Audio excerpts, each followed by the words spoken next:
Sonic Weekly. It's the show. It's the show. The show that you know. It's Sonic Weekly. You're back again. Hello, we're glad to have you. My name is Grant, 1/5 of Team Sonic Weekly. I'm Grant, one of your 3 hosts. The team is a little bigger than that. And with us, as usual, as always, the impresario of the Sega Saturn, it's Bo. Hi, Bo. Beat me up. You know, I know we introduced David in a moment. We say out of the shadows into the spotlight. But just a moment ago, he snuck up on me and said, hi. And I jumped and startled, and he thought that was just hilarious. David, what do you have to say about that, David the Lurker? Whoa! Hi, Grant. Hi, Bo. It's true. I did startle Bo. I went up to him, and I leaned in, and I whispered into his ear, I heard you like Sonic. Jumped 20 feet straight up in the air. Wow. Did a flip, which I thought was really impressive. But Wow, I guess I shouldn't like be surprised. Yeah. I do have kind of a ridiculous startle reflex to like sudden noises, like toasters every time. Like I know it's coming, I know it's gonna pop, and there's gonna be a bagel at the other end of it or a Pop-Tart, and every time it's like, gosh. Oh man, does that mean The Brave Little Toaster was a horror movie for you? Yeah, you know, I have if there was blood. Only the oh my gosh, yeah, only the faintest memory of the Brave Little Toaster. Oh. Do we need to get into the listener? Like, okay, yes, I faint at the sight of blood. Yeah, it's kind of embarrassing. Like, yeah, I'm on the floor at this, slightest provocation. Yeah. No, I say that, but Brave Little Toaster is a little creep. There are some creepy scenes in there. So, I mean, if that's where it There's began, a lot of peril, right? There is some the peril. Toaster and the friend appliances. They're in jeopardy a lot. They are in jeopardy. Right. And I think it was weird that they had that Jeffrey Epstein cameo. Looking back on it, why was he in the movie?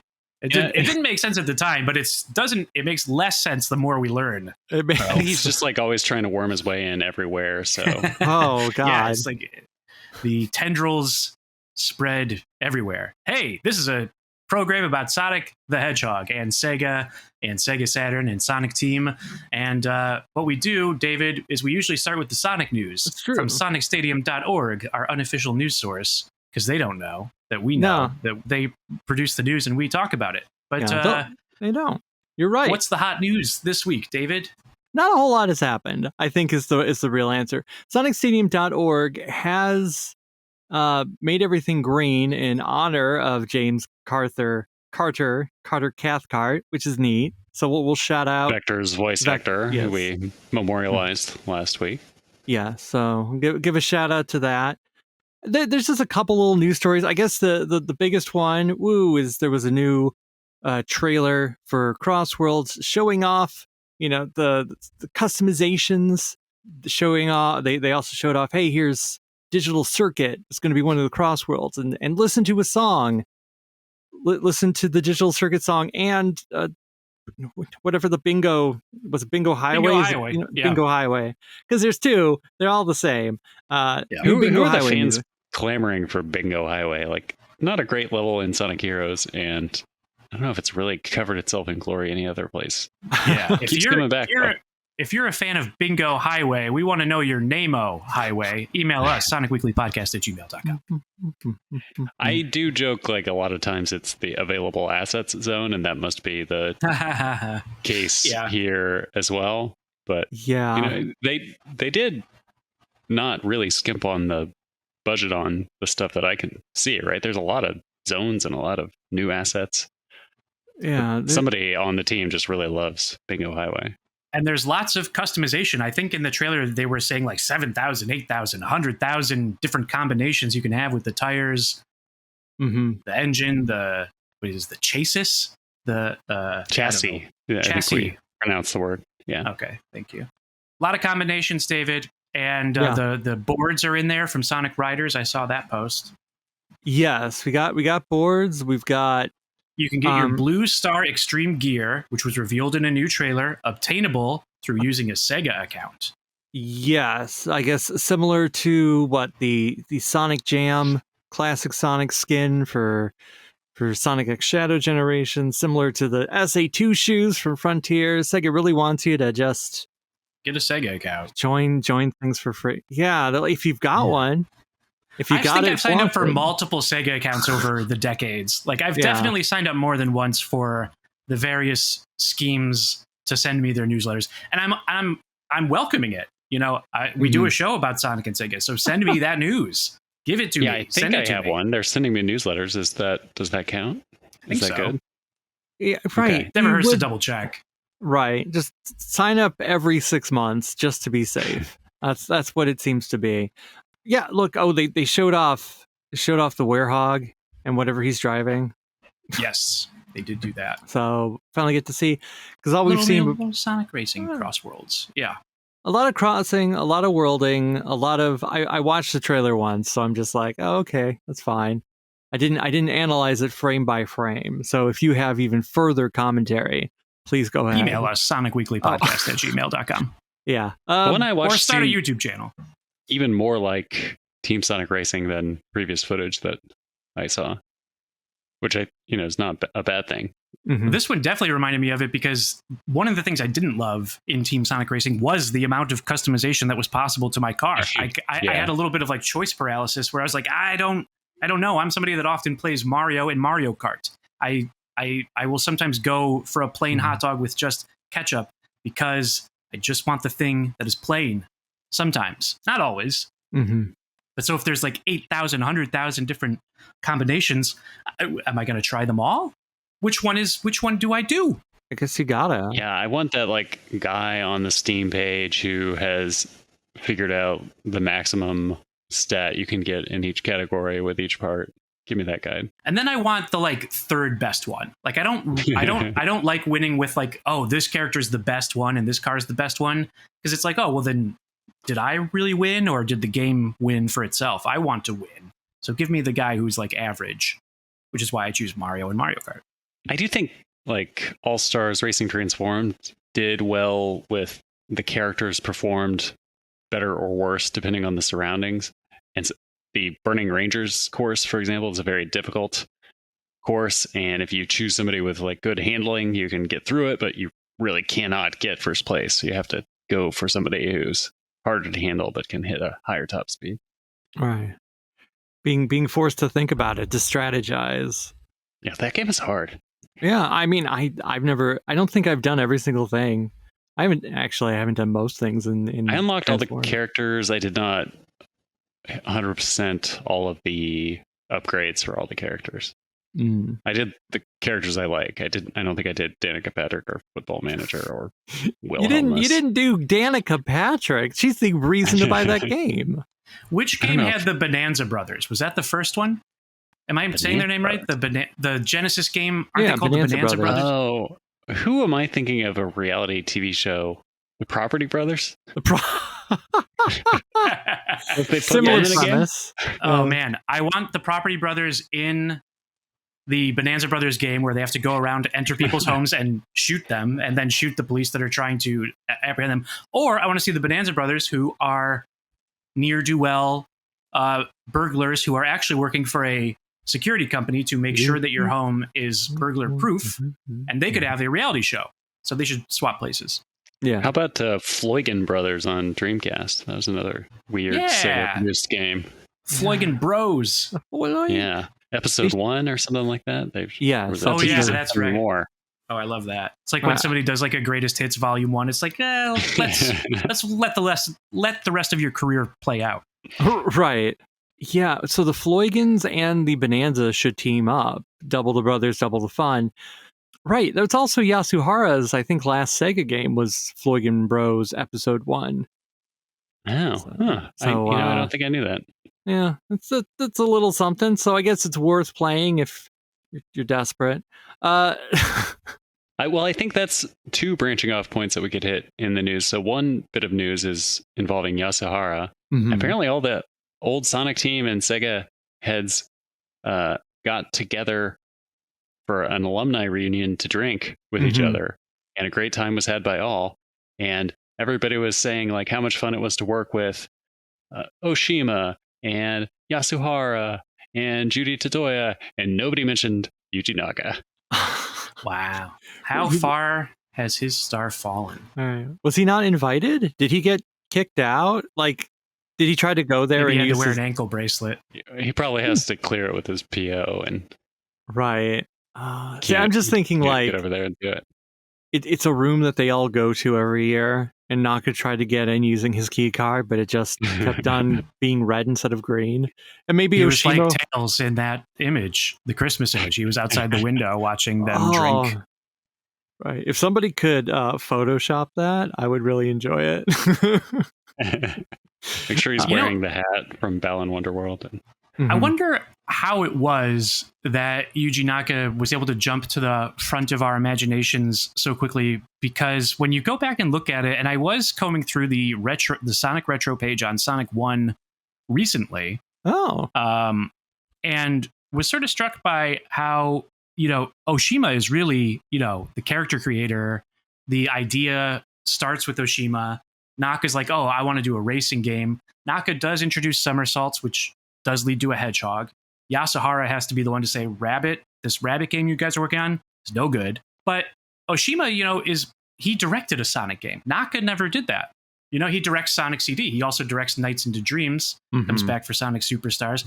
And Yasuhara, of course, is the director of the Genesis games, or essentially. Is that right? Yeah, I mean, he's the level designer, level planner. Yeah, I don't know if there was a director. I can't remember. Yeah, in those early games, you didn't really get the term director. It was like, this guy programmed it, this guy planned it, and we don't even want to credit you. Yeah, so what are you talking planner about? Is really the top dog. And I believe he finally got a director credit for Sonic 3 and Knuckles. By that point, like, the culture had evolved. It probably helped that it was also done in the United States. So it's like, here's a bunch of names.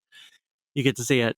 I guess Naka was probably happier with the idea that he's the producer. Like, if Best Picture, whoever wins the Oscar to Best Picture, who gets it? It's not the director. It's not the star. It's the producer. It's the producer. So I think Naka was like, yeah, you can be the director, but really, who's in charge of the director? It's the producer. I think his Western marketing, though, really elevated him. And a big part of it, I would guess, is that his name is the easiest for an English speaker to say. So that could be. And it also vowels together. Yeah. It also struck me that it might be related to, he quit Sega immediately after Sonic 1. Yeah.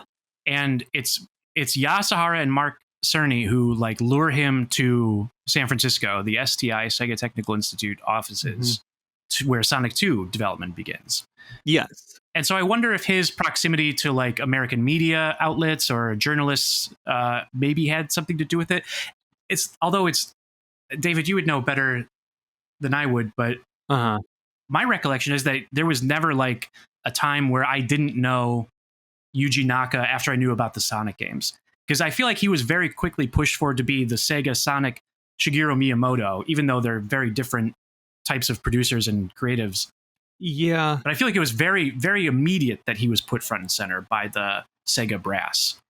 Yeah, I would say early Sonic 2 interviews, that was the name that was being dropped. I think there was still some ambiguity. When you read the art previews for Sonic 1 or even EGM's Making of Sonic 1 article, Naka really isn't mentioned. You see a picture of Oshima. That was also when they were still trying to push what is his name? It's in that article. It's on that wiki page where it's like, hey, look, there's this other guy who is technically their boss, and he wants some credit for Sonic, even though he didn't make the game. He must have assisted. He was overseeing things, but he wasn't Naka, he wasn't Oshima, he wasn't Yasuhara.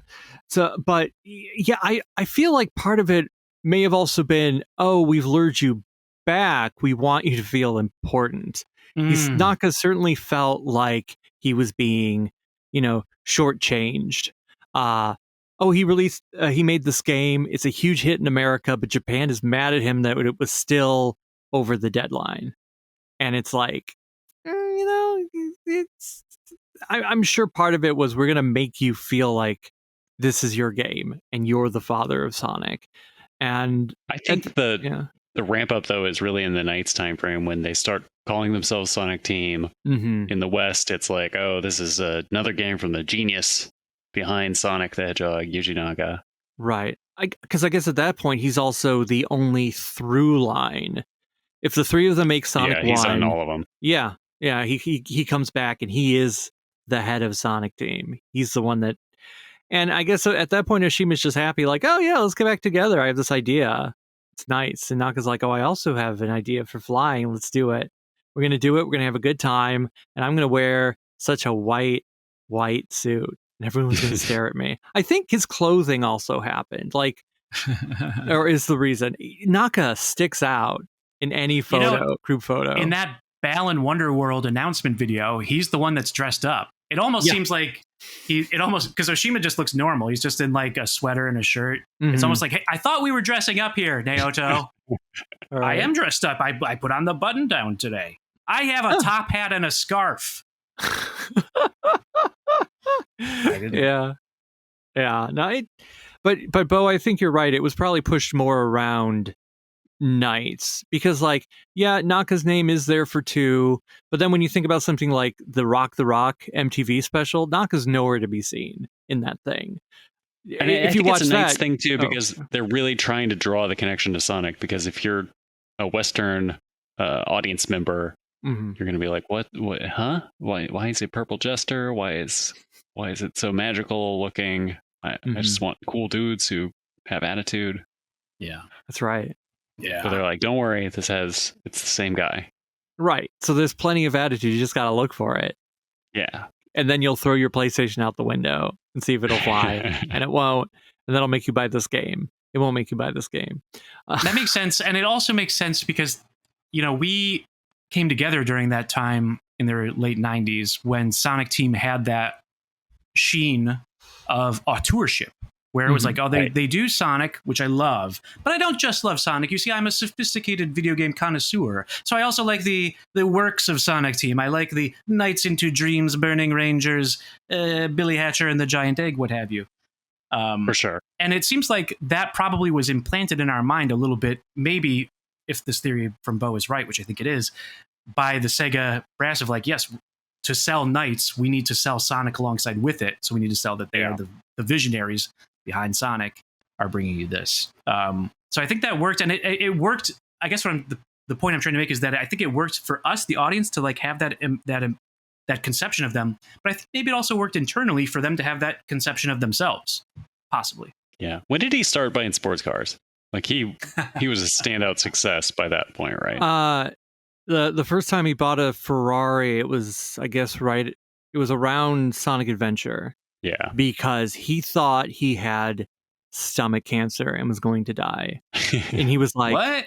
Yeah, it's an interview, which I don't know if it's ever been properly released in an English translation. It's in a Japanese magazine, which of course I can't think of the name at off the top of my head. So he's but he does talk about, I don't think it is Famitsu. I think it's something else. It's like a Saturn fan.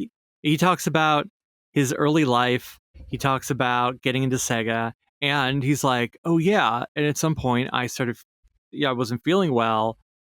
And it was like, oh, you might have a tumor. And he was like, I might die. And if I'm going to die, I might as well just buy a really fancy car. And then they found out, oh yeah, it's not a tumor and you're fine. He probably was just overworking himself. And he went, whoa, well, I bought this car. I may as well buy 20 more. Maybe if I do some insider trading, I can afford them. And the legend was born. But yeah, it's all right. I was also looking. Yeah, there's that photo of Sonic Team from January 91. So before Sonic is released, Naka's still wearing a white suit. I think in his mind, he was always like, dress for the job you want. Yeah. Yeah. That's what they tell you. Well, he's the Lennon of it. John Lennon went through his white suit phase, and that's Naka. He's the leader, even, and the bad boy, even if maybe not necessarily the true visionary genius of the group. But still brought the edge and the character and the attitude that made him cool. And without that, I don't know that it's successful. The other thing that struck me in the Sonic Retro Wiki article was that when Naka did bring up somersaulting, it was after they reached an impasse with the grabbing mechanic and the rabbit idea. And they were like, well, what do we do? And I guess, according to the article, Naka was sitting on this idea since childhood. He was like, this is my special idea. And okay, fine, you guys can have my very special lifelong dream idea. Rolling is the idea. That's right. And it is a great idea because games, I mean, Marble Madness, but the games certainly on that in a 2D platformer. Yeah, that was new. Yes, it was something scribbled on the back of one of his high school notebooks. This very secret project. Rolling. What? Rolling. And then I guess AM2 must have stolen it for Daytona. They're like, great, a rolling start. He was like, what? No, you gotta write a song about my game, not... Hey, did you see this in the news? Mario and Sonic at the Olympic Games in 2020, which we've played at my house. Bo's played that. Was originally meant to be a much bigger crossover, according to Lee Cocker, who was, I don't know, I guess he worked on it, right? And he says that here's some of the characters in IP that they wanted to have in the video game All-Stars. Pokemon, Street Fighter, Mega Man, Dragon Ball, Metal Gear Solid, Sonic Family, Mario Family, Zelda, some Sony and Microsoft properties characters. It was a very big idea that didn't happen. Certain characters could only be used for certain events. Video game All-Stars. Probably would have never happened to that extent, but gosh, could you imagine if Sonic crossed over with other characters? Oh, what's that? I'm getting... Yes, this has happened many times? Okay, I guess it's not that... but he hasn't crossed over with... he has crossed over with Metal Gear Solid? Okay, yeah, but he hasn't crossed over with Goku. So that would have been big. Dragon Ball Z. No. But Sonic is in Dr. Slump for a panel, so that's almost like meeting Goku. Okay. Yeah, let's see. Actually, of all of these, has Sonic already met them? Pokemon, Smash Brothers. Right. Street Fighter, Smash Brothers. Well, Smash Brothers, I guess, covers it all, doesn't it? Except Dragon Ball. Except Dragon Ball, yeah. It's But also there was the Mega Man crossover. Also Metal Gear Solid in Smash Brothers. There was the Codex about he doesn't like Sonic. Zelda, there was the Lost World thing. Also, the Rescue Rangers movie ticks a lot of boxes. That's absolutely true. I guess if you're like, we've got Mario, we've got Sonic, how easy would it be to get other properties from both these companies? On the surface, I'm sure it seems very easy. But my guess is Nintendo's like, no, like we don't want to do that. Please don't even ask us that question. Go away. I mean, the reason it happens in Smash is primarily because of Sakurai, right? Like everyone knows him, loves him, trusts him. They're like, we know you won't ruin this. We know that the previous games are all good. They do what they say on the tin. You've already, experimented, characters in different franchises that shouldn't be able to work together, but they are here. Yeah, so for Ultimate, we'll let you go wild and we'll let you use anything you want from our big old bin of stuff that we own. And they're right to do so. He's the right man to trust. Right. I don't think Lee Cocker has the same cache of goodwill. Not saying like, he's bad at his job or anything. I'm just saying like, he's not Sakurai. He's not Miyamoto. Not yet a living legend. No, like there's kind of a ceiling on how good an Olympic game can be. All right. Like even if Naka was still around at Sega and didn't fall from grace for, I don't know, all this stuff. He did nothing wrong. No, that's true. Like if he didn't fall from grace for just, grabbing money, which is all he did was get free money. Blame the game. He's blaming the game, right? Not the player. I don't think Naka, I'm guessing, what I'm saying is that at the height of his power, Naka could not have gotten this to happen. So I don't see how Lee Cocker could have gotten it to happen. But like I said, nothing against him. Love to have him on the show. Let's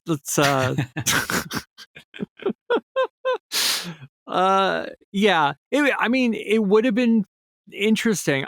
I think it would be easier for Nintendo to just do an All-Stars Olympic game without Sonic the Hedgehog than it would for... Well, I think it's Sega that has the Olympics license, right? And because they also put out the other 2020 Olympics games that wasn't Mario and Sonic. That was just the standard imaginary Olympics. It was Sega who had the license, although I think they don't have it anymore. That's why there wasn't a 2024. It was some other company did it, I think. So now neither of them are touching any of that sweet Olympic-ness. I'm sure there's people who like Olympic games, but to me, they're just a giant bore every time and has been the case since the 90s.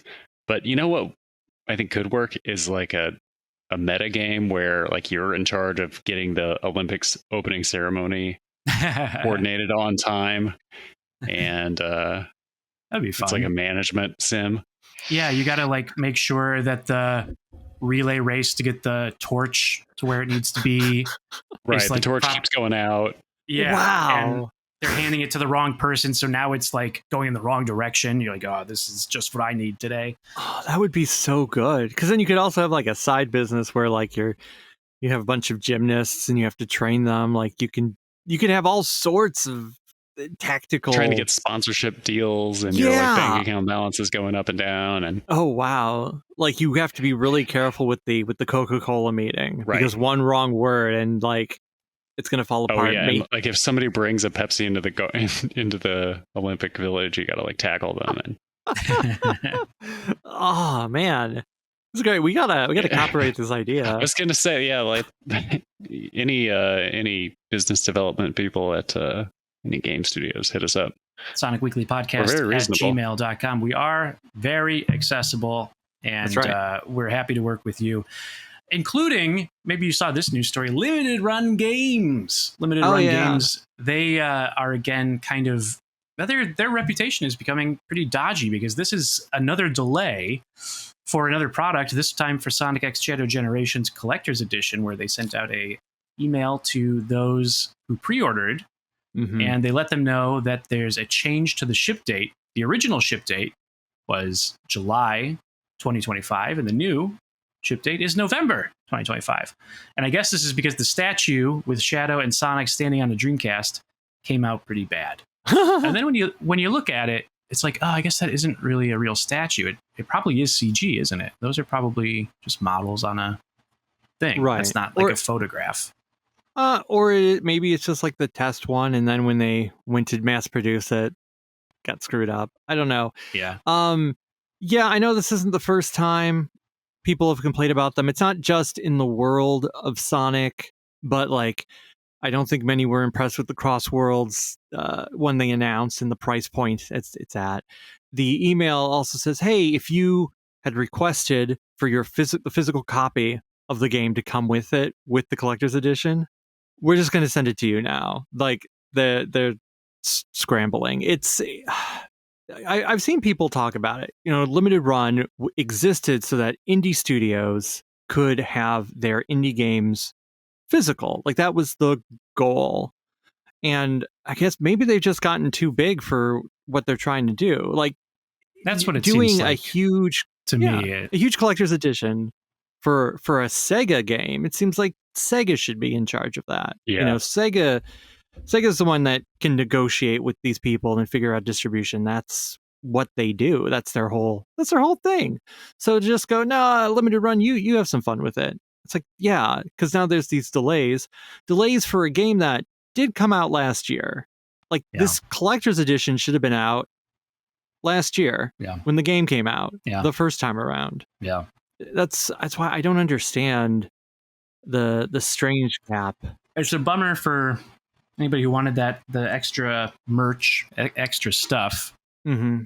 And yeah, I think that's the right analysis of it too, where it is something where maybe they're overpromising what they can deliver to Sega. Maybe Sega's overestimating it or not considering it well enough. But either way, there's definitely like a misalignment of understanding of what the scope can be. I think they can play it better, or they can play it worse. And the way to play it better is sell all the bad statues later. And they're like, look how bad these are. Yeah, sell them on eBay. The initial run. I'll take a bad Sonic one. with three eyes. Limited run. Yeah. 3 eyes goes from 1 to 3. I love it. Oh, I wanted to rewind really quickly back to Sonic Racing Crossworlds. One thing that we skipped on mentioning was about the Switch 2 version of the game. Yes, right. Yeah. Which came with an FAQ. It came with an FAQ, right, because they're saying, hey, it's going to launch digitally this holiday season.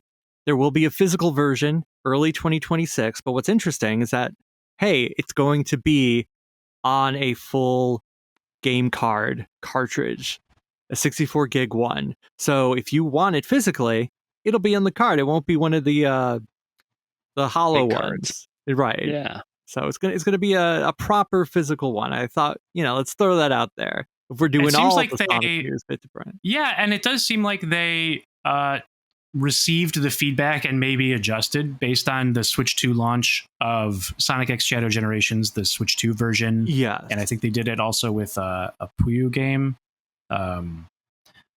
But with this, it's not only the game is on the key card, or the game is fully on the cartridge rather, but also there's a upgrade path, which there wasn't for Sonic X Channel Generations.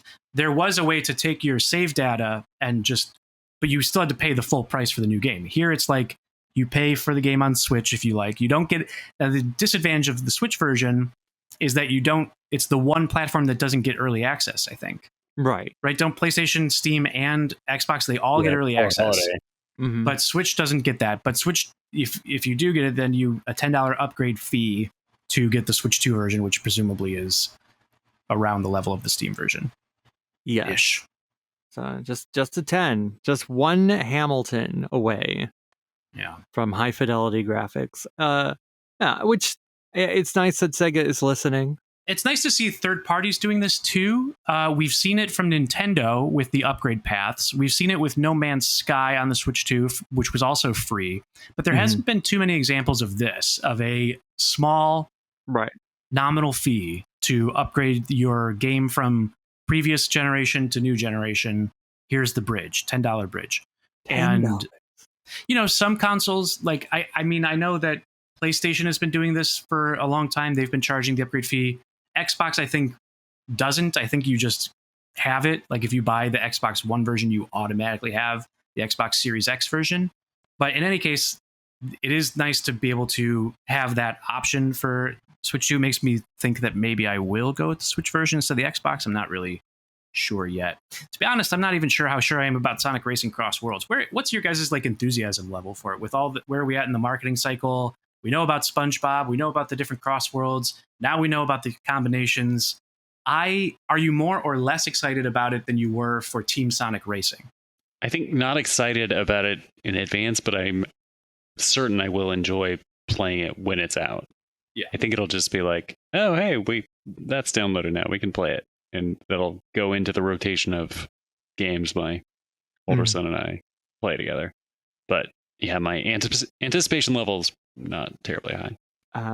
And I've complained about this like every episode we've talked about cross worlds, but I just think nothing in a kart racer can really hook me at this point. Yeah. There's been a lot of them. I think the only way I would be truly excited is if Sonic hopped out of that car. Right. Got on foot. Yeah. If that was even a mode in this game, I would be more excited. It's more intriguing to me than Team Sonic Racing, I'll tell you that much. But I'm not particularly like enthralled. Like, oh yeah, I don't feel like I need it 3 days ahead of time. I don't even know if I really need it the day it comes out. It's one of those things where like I'll play it when I play it. Yeah, I'm sure I'll have fun playing it. But this isn't like I need it at midnight, and now I gotta take 3 weeks off work in order to fully engross myself in this. I probably will get it at midnight because I'm a sucker and I do that. But I don't want to for this one. Because it's at the end of September. It's kind of close enough to where you could wait for like a Black Friday sale. Yeah, I guess so. And they always do it. Like you wait a month or 90 days with any Sega game, and they always cut it half off. Like if this, with the platformers, I feel like I got to be on the ground floor for every Sonic platformer. I can't resist that. I am a true Sonic sucker at that point. But the racing games does feel like it's slightly outside of the orbit. Yeah. So if platformer is like the main ring of Saturn, I guess the racer is like Neptune, right? Is that how it works? Yeah, that's a great transition into Rings of Saturn. Whoa. What's up with the 32bits.substack? Wait, god damn it. I always fuck That's it. You got it. Oh yeah, 32bits.substack.com. Correct. Yeah. So last week I did Criticom, which we talked about, which is a really bad game on Saturn. So I thought I would balance it out with a much better game on Saturn. So I did Shining Wisdom. Yes. That's one of the several, if you lived in Japan, Shining games that came out for the Saturn. And so this is another one of those hidden debug mode. The people who had the action replays and the hackers, they already knew about it, but they didn't know that there's a very elaborate cheat code you can put in to access it without all the hacking. And so you got to like plug in the second controller, and you got to enter this very long sequence, and then it happens for you, and that's pretty cool. Working Designs, they localized this game for the Western markets, and they didn't translate this debug menu. It's still in Japanese. But when I was looking into this, I found references to Victor Ireland of Working Designs. He is one of the principals behind that company, and he would get on Usenet and get kind of messy. So he got really messy on Shining Wisdom because in his telling, some magazine reviewers got hold of an unfinished version of their localization, reviewed the game poorly as a result, and then he takes this opportunity to say, no, they're cut off. They're never getting preview discs again. We're only sending them screenshots. And by the way, Sega of Japan sent us a bunch of trash with this game. We cleaned it all up and they took the credit, and they wanted to put our translation out in Europe, and we hadn't negotiated that yet. And they put it in the manual, and we're not happy about it. And, if I wanted to work with these people again, being Sega, I wouldn't be getting messy on Usenet, but it was early days for the internet. We didn't have those kind of norms. Right. But, shout out Victor Ireland. Come on the show.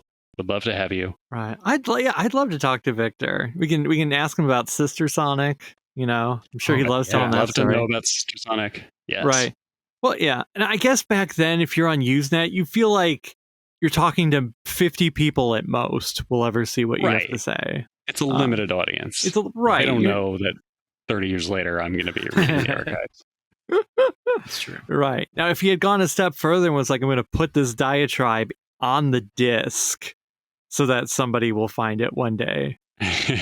They do throw a little shade at Sega on the Magic Knight Rayearth manual, which is, like, famously that was supposed to come out in like 95, and then it winds up being the last Saturn game that's released in the US. And it's sort of like, oh, they lost the source code and the game's a mess, but we cleaned it up. And they mentioned that in the manual. Interesting. In the manual, yeah. So that's the place to air your grievances. Yeah. They never worked with Sega again, so. Yeah. Well, that was Naka's mistake. Naka wanted to work at Nintendo, but he should have just put it in the Sonic 2 manual. Miles Tails per Hour always wanted to work at Nintendo, and he never got to. He can be reached at. Yeah, it's just his personal, like, actually, I mean, his birthday is one of the codes. Why couldn't his phone number be one of the codes? Right. Yeah, that could be was it 4261? No, somebody figured that out, right? It's a hotel commercial jingle. Yeah. I forget the name of the chain, but if you live in Japan, you'd know it. Oh, it's not. Yes. Anyway, Shining Wisdom on the Saturn, good Saturn game. Next week, I'm going to follow it up with another bad one. So get ready for the video game adaptation of Congo, the movie. Oh, yes, I have played it. Little preview. I've played that one. It's real bad. It's real bad. I own that. I think, did I get that for free? I have a copy of it. Because I think I've said before, at some point, I got a bunch of Saturn games for free. Oh, really? Because, yes, I think my mother had stumbled into, I don't know if it was a Funkoland. I don't know if it was a EB Games, things that don't exist anymore. And there was someone in front of her in line just trying to trade in Saturn games. And they were like, we will not give you any money for these. And so they were like, fuck you. And my mother was just having to be there. And she was like, oh, Saturn games. Well, my son has a Saturn. He likes video games. I'll take them off your hands. And so she just got them from this guy. And bing, bang, boom. I get Congo. All right. And that seems like the only way a purchase happened is like out of some level of confusion. Yeah, so it was just here's a bunch of games in a sleeve, so they're not in cases. Yeah. I feel like I got a lot of Saturn games. I also got I found the Bug demo disc once in a park. Just sitting. Oh, you've mentioned this story. Yes, in the dirt somewhere. I was like, whoa, that's cool. Only works half the time because it's super scratched up. Right. And then I also got a bunch of free Saturn games that were in a house that belonged to a man who died. Oh, like an estate sale, or you pilfered his corpse? Right. I walked in, he died, and I went, well, since I'm here.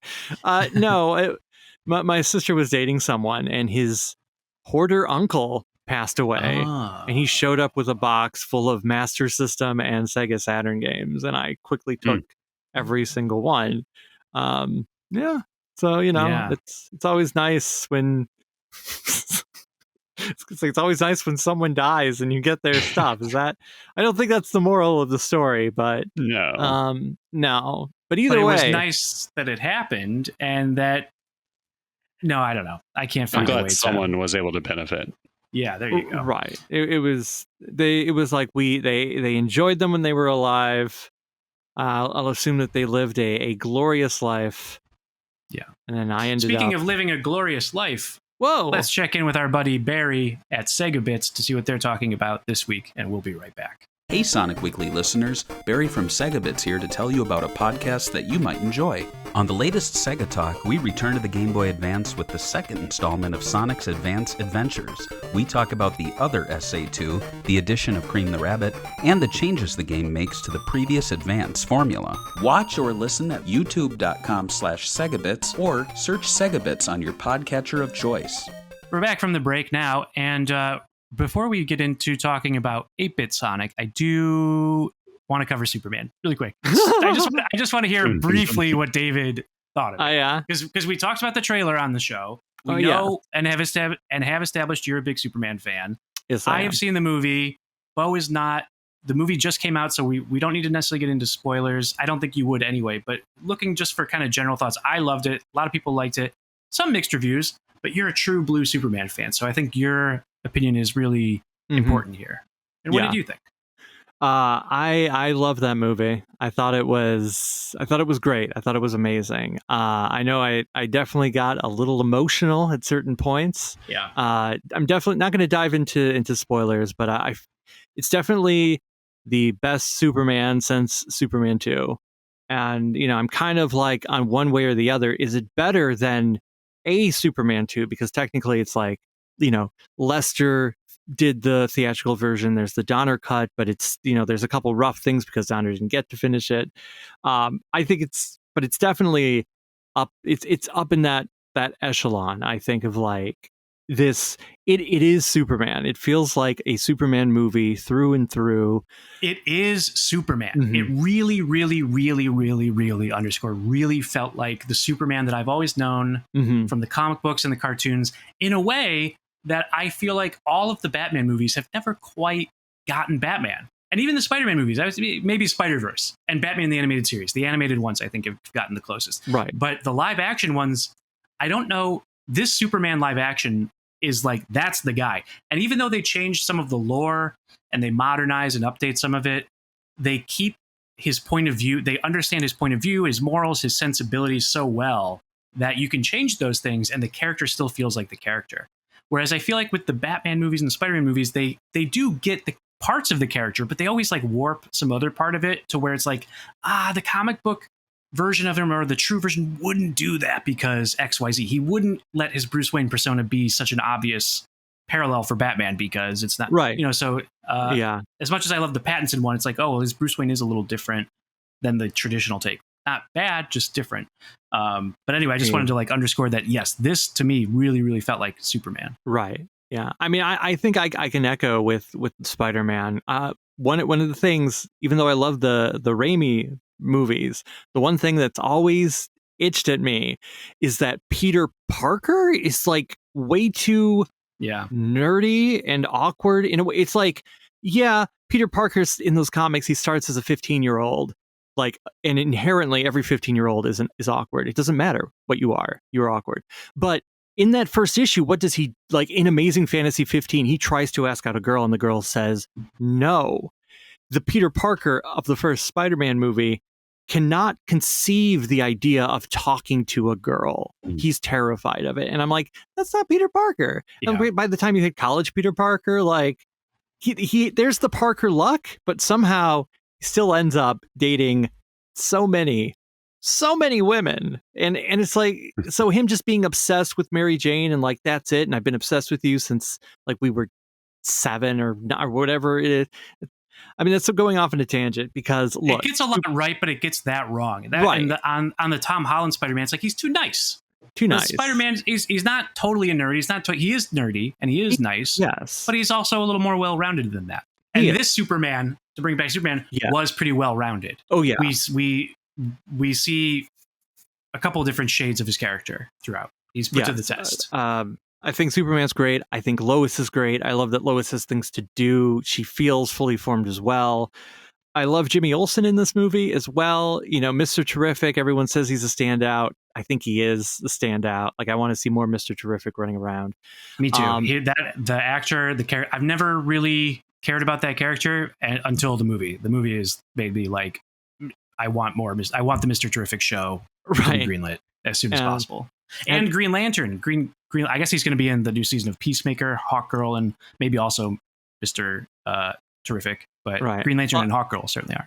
Yeah, and I think Green Lantern, Guy Gardner is meant to be in the Lantern show coming up as well. He's not one of the leads, but he's gonna show up. He was funny. He was great. They were all great. They were so good. The whole cast was so good. David.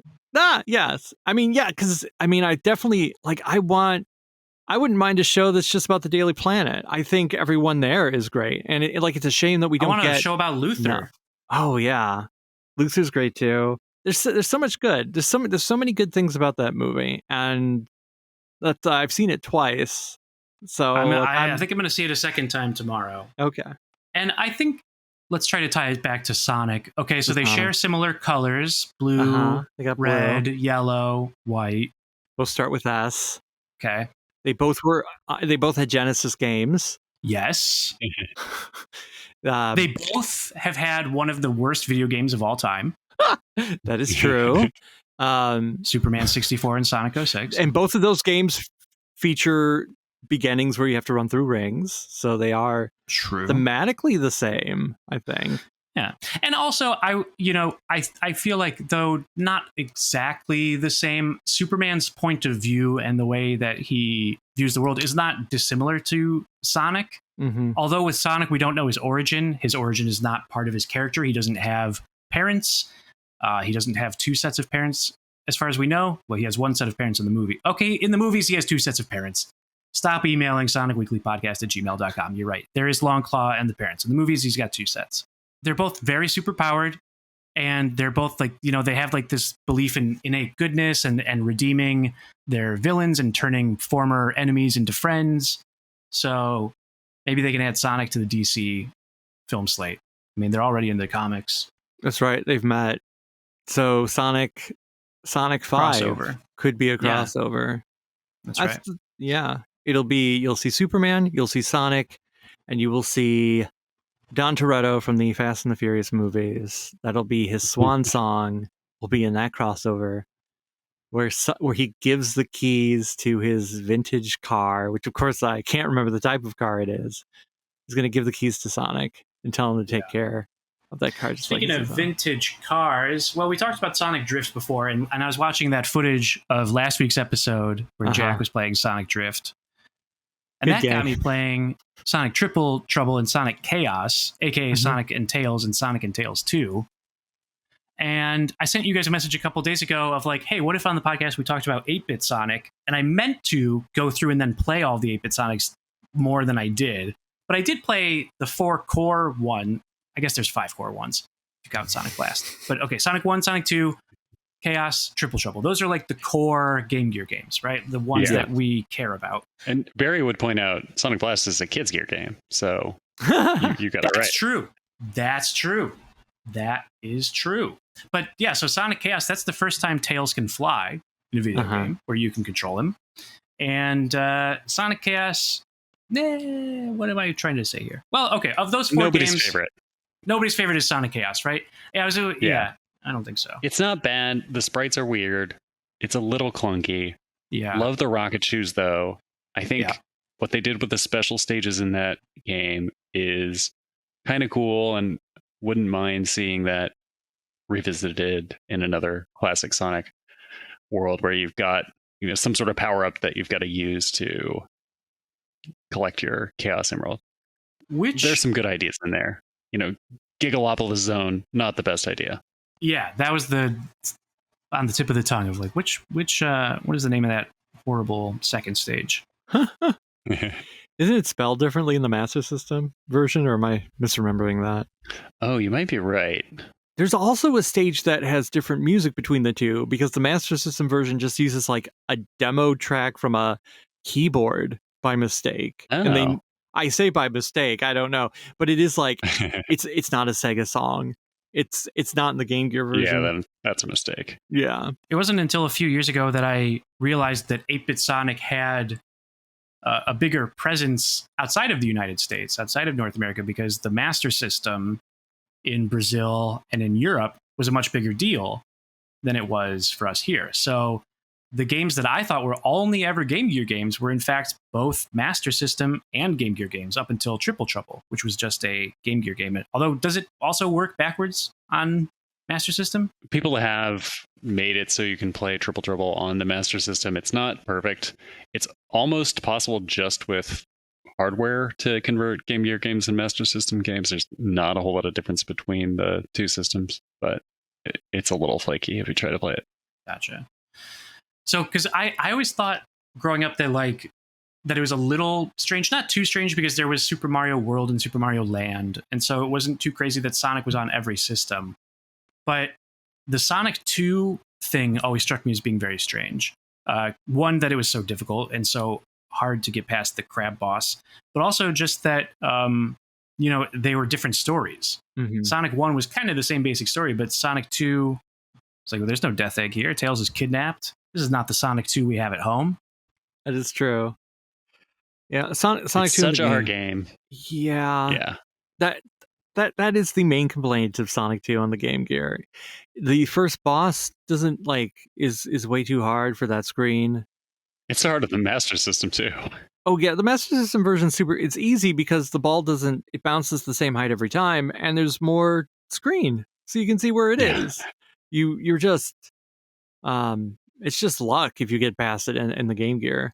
And I think also, I get, you start in the underground zone, it's different, that's neat. But as a kid, I know I was desperate to see Green Hills, because that's the level. It's a Sonic game, where's the green level? Yeah. It's halfway through the game. And once you get there, you run through it really quick. It's got the good music.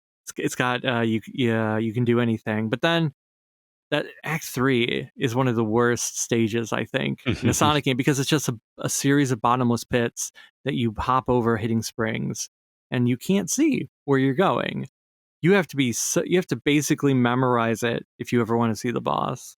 Sonic 2 Game Gear was my first Sonic game that I had, and my impression of Sonic was actually it's kind of a slow, methodical game that you've got to strategize about, because I would get every ring, because you need those lives to be able to get through the first zone, and you're going to need those lives to get through all the bottomless pits later in the thing. Yeah. And somehow magically at age 8, I figured out where all the emeralds were in the different stages, kind of by accident in Aqua Lake. Accidentally was holding left on the part where you're in the tube and popped out, and there's an emerald there. I said, "Well, what was that?" But I realized slowly, okay, I think I can get them all if I play perfectly. I know where they all are, and I got to Scrambled Egg Zone. Wow. The Crystal Egg Zone. That's the hidden one, Crystal Egg, right? Yes. Scrambled, that's the beforehand. That's the one before. Mm-hmm. Yeah. A big part of these games for me too was the look of them. Sonic 1, I remember it always looked strange on the Game Gear because it looks like he didn't have a nose. But more so I meant the cover art for the Game Gear box art was just it was the same art that you would see used in a lot of other promotional materials. Right. For some reason, particularly Sonic 2 on the hang glider and Sonic Chaos on the spring. I feel like I just saw those images a lot, and that helped form an opinion of what Sonic was. But now I look at it and I look at the Game Gear box for Triple Trouble, and I'm like, I guess Fang looks like he does, but everybody else are way off model. Eggman, Sonic, Knuckles. Knuckles, for sure. Mm-hmm. They're straight from their McDonald's Happy Meals. Yeah. I love the Greg Martin Sonic art because it's what I grew up with, but looking at it objectively, it's a little rough sometimes. Yeah, it can be. But yeah, as a kid, I guess I never really differentiated between these are the main Sonic games and these are the spin-offs, these are the ones that don't matter. To me, every Sonic mattered. So it's like, well, I have to get the Game Gear because I need the Sonic games on the Game Gear. Those are Sonic games, they are important. I must play every single one. So it didn't, I never thought of Chaos as being lesser than, even if it wasn't the one I would go to. Yeah. Right. Although I did, I didn't have them all. It took me forever to get the first Sonic on the Game Gear. I just didn't have it for the longest time. Same with me. Yeah, I had 2 Chaos, Triple Trouble, Blast before I had the first one. Yeah, it took me a little while to get Triple Trouble as well, for whatever reason. I think I had Tails Adventure and Labyrinth before Triple Trouble. So is Triple Trouble the best Game Gear Sonic game if you include Sonic Labyrinth and Tails Adventure? I think so. And I think just the power-ups make it so much fun. The snowboard in particular. Yeah. Like if you were to rank them, I feel like Triple Trouble is the best one. And then I'd probably put Tails under that just because it's so different. And then after that, maybe it would be Chaos? Probably Chaos. Yeah. And then wait. What about Sonic Labyrinth? I feel like it's so slept on. I feel like Sonic Labyrinth I would put up there. I like just not in the top 3. I'm not. Well, I'm not sure. Maybe it might edge out on my own personal list above Chaos. I think Blast. Generally, or it's Sonic Blast. Sonic Blast.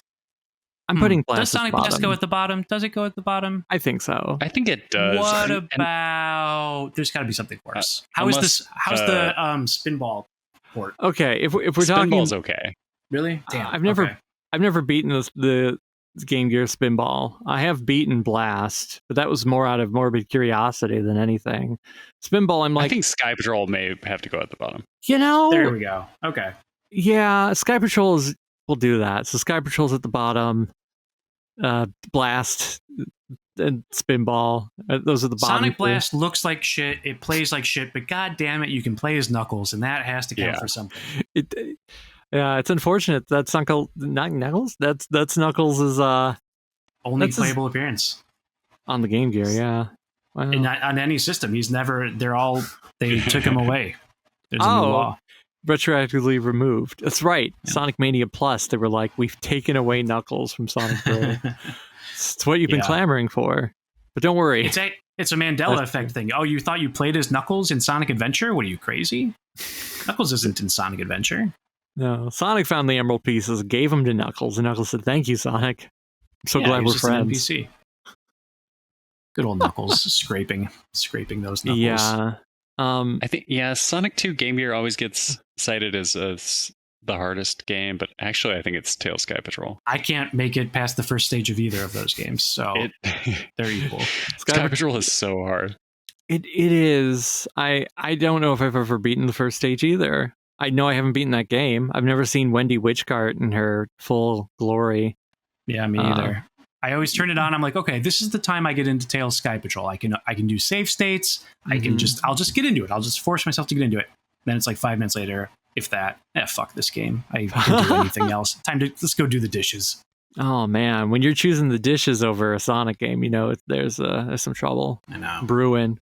I did the dishes earlier today. Hey, that's good. Sometimes it's good to do the dishes. Hey, we got an email from Sonic the Hedgehog. It says, customize your ultimate racing machine in Sonic Racing Cross Worlds. Customize like a pro. Get the Blue Star Extreme gear. Hey, listen to the show. We already covered that. Right, Sonic. Hey, listen to the show. We already covered that. He's too busy. He's too busy running around being Sonic. I don't know. Anyway, it's been an hour. I know this was kind of meandering, but sometimes the cookie just crumbles that way. Listen, we got spoiled last year because there was so much Sonic news every week. It was like something new about Sonic X Generations, something new about Sonic Movie 3, it was usually about those two things. But maybe there was about something with the comics or something. Oh, yeah. Yeah, I mean, now we're like sucking blood from the stone of like Sonic Racing Crossworlds. Maybe it'll have my dad. Whoa. Now, if your dad was Danica Patrick... That would be crazy. My dad is actually the Floygan Bros. Oh, both of them. Yeah. So if they make it in, that will be pretty exciting. Wow. What else can we say? I don't know. David, maybe you should just take us out. I could. I mean, you started the song. So I guess it is time to end it. Unless, of course, Bo, you've got something really on your mind right now. No, I think it's time to put this show to bed. That's right. We're gonna tell the listeners what they need to do. Yeah, we're gonna tuck the show into bed. It's been too long. I don't think we've, gotta put it under the covers, put it under the undersheet, wrap it around, say, hey, do you need to go to the bathroom? It's too late. You've already been tucked in. You should have went before you went to bed. And I'm not even gonna try to do a segue with that. You've gotten to the end of another episode of Sonic Weekly. How did you... No, you know what? Let's try it. And if you are laying in bed thinking about how you really need to go to the bathroom, maybe it's because that's the end of another episode of Sonic Weekly. That's right. We've distracted you so much you didn't realize how full your bladder was. But now that it's full, run off, relieve yourself, and after you've washed your hands, if you haven't already, you should subscribe to this podcast using your podcatcher of choice, be it Apple Podcasts, Spotify, or for the Android faithful, Podcast Addict. Give us a rating, give us a review. We appreciate that. The algorithm, I'm sure, appreciates it. Maybe. I don't think the algorithm appreciates anything. But hey, if you reject all podcatchers, and, I don't blame you if you do, we are also over on YouTube at Sonic-Weekly, where you can like, comment, subscribe, and of course, our voices are joined as always by gameplay footage recorded by friend of the show, Jack of Old Games. Whoa! Is he still playing now, or did he pause and walk away? I don't know. I can't see yet. Hey, if you want to reach out to the show, SonicWeeklyPodcast at gmail.com. You can be just like Sonic. Send us an email. We do the mailbag segment. We want to hear what you have to say. We want to know what you want us to talk about. Do you want us to talk more about the Game Gear games? Do you want us to talk more about obscure Superman comics? We could do that if you beg us. Hey, and emailing us is how you get the link to our Discord server, where, hey, you can talk to like-minded Sonic the Hedgehog fans about many things up to and including Sonic the Hedgehog. If you've enjoyed the show and are able to help support us financially to offset the costs of production and hosting, we are also on Ko-fi, where you can throw something in the tip jar, $5 a month. You become one of our executive producers, just like who? Where'd that list go? Pabsy, Pig Dan. Yeah, Pig Dan, Pabsy, Sonic, Saving Throws, Cal, Bajarian, and Alt Synth. That's right, because Alt Synth is their father. Ho ho ho! But you know what? If you can't send anything in, that's fine. We just appreciate you listening, and hey, you can always tell your buddies. They're all welcome here. Tell your Sonic fans you Good have friends. Good recommendation from a friend. That's right. Yeah. Absolutely. Right. And we don't mind if you don't either. It's fine with just you are enough too. That's right. If you don't listen to this alone, you don't want to admit to anyone, that's okay. We can keep a secret. Hey, gotta thank Smoovies for the edit. He is the master secret keeper. That's right. If you tell him something and say, don't let anyone hear that, he'll make sure it never gets heard. And of course, gotta thank Bo. And gotta thank Grant. Gotta thank Bo for sticking around a little bit later than usual, and gotta thank Grant for being an upstanding father-to-be. Look at that man. Look at him. What is he doing? And I'll be off next week, so have fun without me, but I'll be back in August. That's right. But the show goes on. Oh, yeah. All right. I'll be at the controls. Yeah. Whoa. Such power. We're going to be wild. Ooh, baby. All right, we're done.